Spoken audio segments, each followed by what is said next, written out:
안녕하세요. 인체 설계도입니다.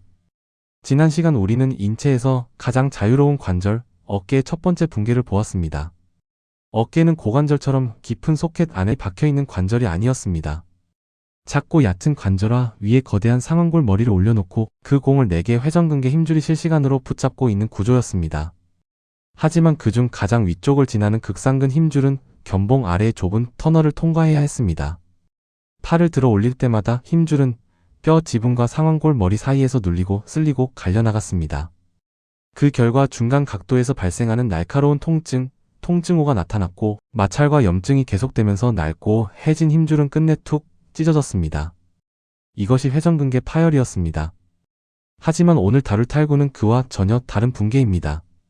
지난 시간의 충돌 증후군은 좁은 견봉화 터널 안에서 힘줄이 닳고 찢어지는 만성적인 마모의 이야기였습니다. 하지만 탈구는 다릅니다. 이번에는 힘줄이 닳아 끊어지는 정도가 아니라 작은 접시 위에 놓여있던 상완골 머리 자체가 관절화 밖으로 튕겨나가는 급성 구조 붕괴입니다. 그리고 그 순간 공을 붙잡기 위해 접시 가장자리에 덧대어 놓은 관절와순이라는 연골 패킹이 찢기고 관절막은 늘어나며 그 길목을 지나던 애과신경까지 위협받습니다. 내 몸의 암호를 푸는 시간. 14번째 에피소드. 어깨 2부. 경관절 탈구, 접시 밖으로 굴러떨어진 공입니다. 다시 어깨의 기본 구조로 돌아가 보겠습니다. 상완골 머리는 큽니다. 그에 비해 관절화는 작고 얕습니다. 고관절이 깊은 절구통이라면 어깨는 작은 골프티 위에 커다란 골프공을 올려놓은 구조에 가깝습니다. 이 구조는 인간에게 팔을 거의 모든 방향으로 움직일 수 있는 압도적인 자유도를 주었습니다.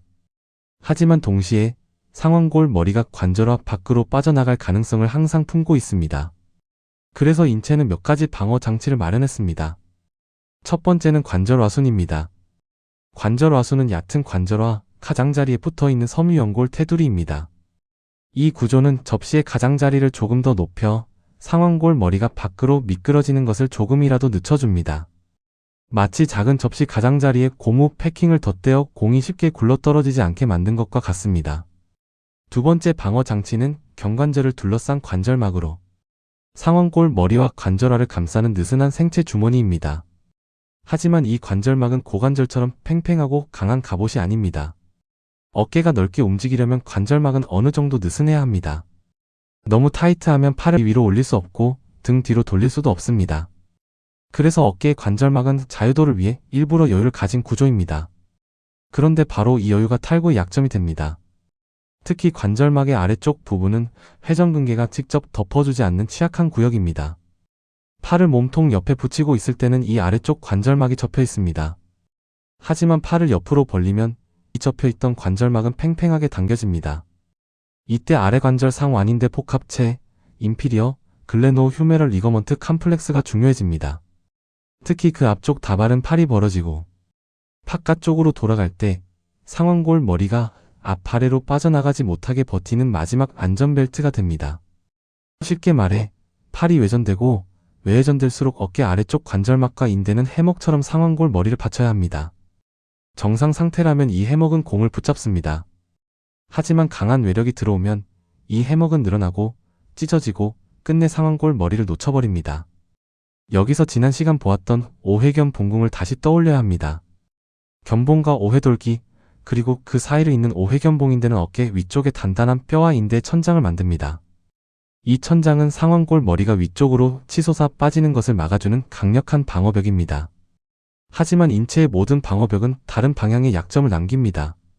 위쪽 길이 막혀 있다면 극한의 외력을 받은 상완골 머리는 가장 약한 탈출구를 찾습니다. 그 방향이 바로 관절막이 상대적으로 얇고 구조적으로 취약한 앞쪽 아래 방향입니다. 그래서 어깨는 아무 방향으로나 무작위로 빠지지 않습니다. 경관절 탈구의 압도적 대부분은 상완골 머리가 관절화의 앞아래쪽 가장자리를 타고 아래로 밀린 뒤 앞쪽으로 굴러나가는 전방 탈구의 형태로 나타납니다. 왜 하필 앞아래일까요? 답은 인간이 넘어질 때 본능적으로 취하는 자세에 있습니다. 사람이 넘어지는 순간 우리는 무의식적으로 팔을 몸 바깥으로 벌리고 손을 뒤로 젖히며 바닥을 짚으려 합니다. 이 자세를 해부학적으로 보면 어깨는 외전 상태입니다.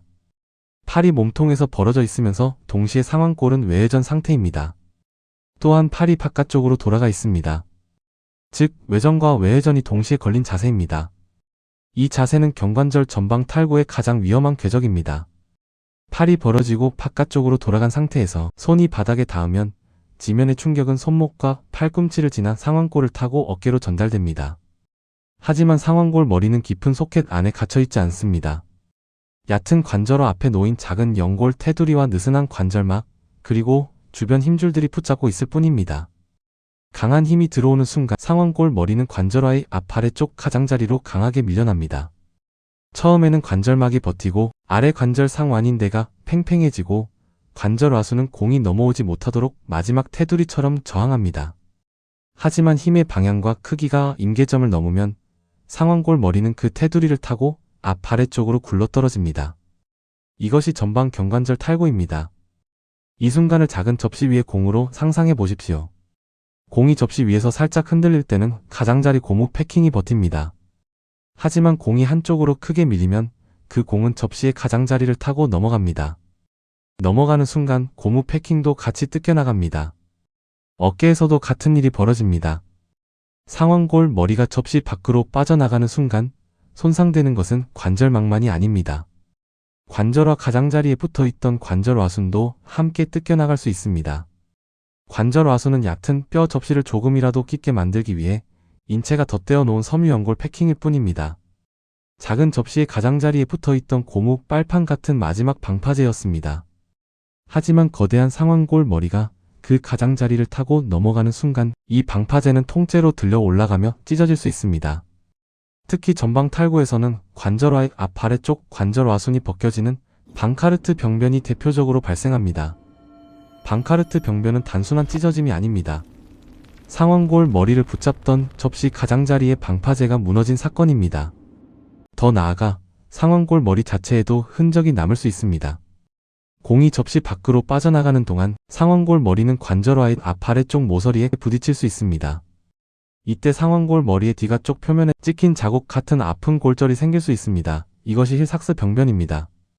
쉽게 말하면 상완골 머리라는 공이 관절화라는 접시의 날카로운 모서리에 쿵 하고 찍히는 것입니다.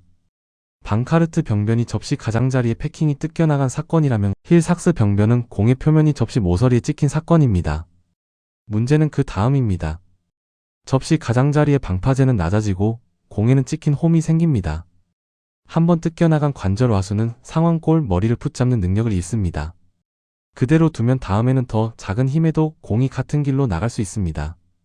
처음에는 큰 충격으로 빠졌던 어깨가 시간이 지나면 공을 던지는 순간, 옷을 갈아입는 순간, 심하면 자다가 팔이 머리 위로 올라가는 순간에도 빠질 수 있습니다. 이것이 반복성 어깨의 불안정성, 흔히 말하는 습관성 탈구의 시작입니다. 첫 번째 탈구는 강한 외력으로 발생하지만 한번 관절와순이 찢어지고 관절막이 늘어나고 상완골 머리에 아픈이 생기면 두 번째 탈구는 더 작은 힘으로도 발생할 수 있습니다.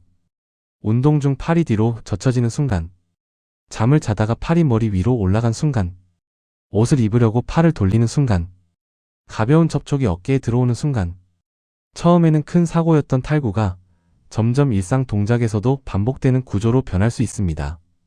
즉 어깨 탈구의 진짜 공포는 빠지는 순간만이 아닙니다. 탈구가 일어날 때마다 관절와수는 더 닳고 관절막은 더 늘어나고 상완골 머리의 아프는 더 문제를 일으키며 어깨는 점점 더 쉽게 빠지는 관절로 재설계됩니다. 인체 설계도에서 자유도를 위해 선택한 헐거움이 손상 이후에는 반복 탈구의 악순환으로 바뀌는 것입니다. 그런데 어깨 탈구가 위험한 이유는 관절 구조물 손상 때문만이 아닙니다. 상완골 머리가 관절화의 앞 아래쪽으로 굴러떨어지는 길목에는 아주 중요한 전기 케이블이 지나갑니다. 바로 애과신경, 엑실러리 너브입니다. 이 신경은 상완골의 외과목 주변을 둥글게 감아 돌아갑니다. 그리고 삼각근과 소원근의 운동 신호를 보냅니다. 삼각근은 팔을 옆으로 들어 올리는 가장 강력한 리프팅 모터입니다. 우리가 팔을 벌리고 팔을 어깨 높이까지 들어 올리고 어깨의 둥근 윤곽을 만드는 힘의 핵심이 바로 삼각근입니다. 그런데 이 삼각근으로 가는 전기 케이블이 하필 상완골 머리 근처를 지나갑니다. 문제는 탈구 순간입니다. 상완골 머리가 소켓 밖으로 빠져나가면 그 주변을 감고 있던 애과신경은 빠져나가는 뼈와 팽팽해진 관절막 사이에서 잡아당겨지거나 눌릴 수 있습니다. 마치 무거운 구가 가는 전기 케이블 위로 굴러떨어지는 것과 같습니다. 그 결과 어깨를 다시 맞춘 뒤에도 삼각근이라는 메인 리프팅 엔진의 전기 명령이 제대로 들어가지 않을 수 있습니다. 환자는 팔을 옆으로 들어 올리는 힘을 잃고 어깨 바깥쪽 피부 감각도 둔해질 수 있습니다. 애과신경은 어깨 바깥쪽, 군복의 견장처럼 덮이는 피부 영역의 감각도 담당하기 때문입니다. 그래서 탈구 후에는 단순히 뼈가 돌아왔는지만 확인해서는 안 됩니다. 팔을 옆으로 들어 올릴 수 있는지, 삼각근이 실제로 수축하는지, 어깨 바깥쪽 감각이 살아있는지 반드시 확인해야 합니다. 어깨 탈구는 관절 문제와 동시에 신경 손상 위험을 가지기 때문입니다. 여기서 본질이 드러나는데 이는 단순히 공이 빠진 사건이 아닙니다. 공이 빠지며 접시 연골 패킹을 뜯어내고 관절막을 늘리며 공의 표면을 접시 모서리에 찍히게 만들고 그 길목을 지나던 신경 케이블까지 위협하는 복합적인 구조 붕괴입니다. 그리고 이 붕괴는 상완 이두근 장두 힘줄과도 연결됩니다. 상완 이두근 장두 힘줄은 어깨 관절 안쪽을 지나 관절화의 위쪽 부위에 붙습니다. 그 뒤 상완골의 결절 사이고랑을 따라 내려갑니다. 이 힘줄은 마치 관절 안을 지나가는 긴 케이블처럼 상완골 머리 가까이를 통과합니다. 정상 상태에서는 가로 상완인대가 이 힘줄을 홈 안에 붙잡아두고 관절막과 회전근개가 상완골 머리의 중심을 유지합니다. 하지만 어깨가 탈구되고 관절화순이 찢기고 관절막이 늘어나면 이두근 장두, 힘줄의 부착부도 함께 스트레스를 받을 수 있습니다. 특히 관절화의 위쪽, 상완 이두근 장두가 붙는 관절화순 부위가 손상되면 슬랩 병변이 동반될 수 있습니다. 방카르트가 주로 앞 아래쪽 관절화순의 파괴라면 슬랩은 위쪽 관절화순과 이두근 장두 부착부의 문제입니다.